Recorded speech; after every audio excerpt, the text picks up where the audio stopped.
L'écologie, Elisabeth Borne demande à EDF de travailler sur un scénario d'électricité 100% renouvelable. Et sans nucléaire, ce qui serait une révolution pour EDF, parce que je peux vous dire que le nucléaire, c'est l'ADN de EDF. Je peux vous assurer que pour avoir rencontré de nombreux patrons d'EDF qui se sont succédés depuis 20 ans, qu'ils ont toujours considéré et traité par le mépris toutes les énergies douces, type solaire ou éolien.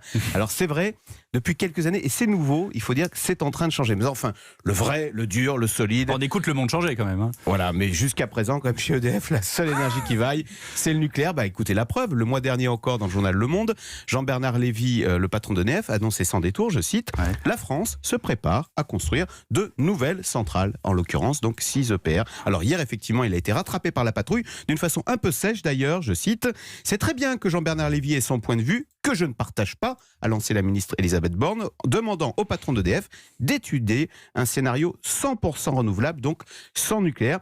Il faut dire qu'aujourd'hui, notre filière nucléaire connaît en France de sérieux ratés. On le voit à Flamanville, donc c'est devenu une technologie coûteuse, complexe et qui n'a toujours pas réglé ses problèmes de déchets radioactifs. Oui, mais en même temps, le nucléaire assure aujourd'hui plus de 70% de notre électricité. Est-ce que c'est vraiment réaliste, Axel, de passer au 100% renouvelable ? Alors c'est vrai qu'aujourd'hui, l'éolien, c'est à peine 5% de notre électricité et le solaire, vous savez combien c'est ? 2% en France. Donc vous voyez, il y a encore du travail pour monter à 100%. Et puis le problème avec ces énergies douces, c'est qu'il y a l'intermittence. Comment fait-on quand il n'y a pas de vent, quand il n'y a pas de soleil ? Parce que nous, on veut de l'électricité tout le temps. Et pourtant, d'autres pays, et la ministre l'a rappelé hier, comme le Danemark, travaillent sur un scénario 100% renouvelable à l'horizon 2050. Alors c'est peut-être par exemple de développer de nouvelles technologies pour stocker l'électricité, ce qui permettrait de résoudre ce problème d'intermittence. Et bien de la même façon, Elisabeth Borne souhaite qu'EDF étudie simplement la chose. Et d'ailleurs, le cabinet de la ministre que j'ai eu hier me rappelle que c'est également dans la loi française de programmation pluriannuelle de l'énergie. Il est stipulé qu'à l'horizon 2050, tous les scénarios doivent être expertisés, y compris le 100% renouvelable, donc sans nucléaire.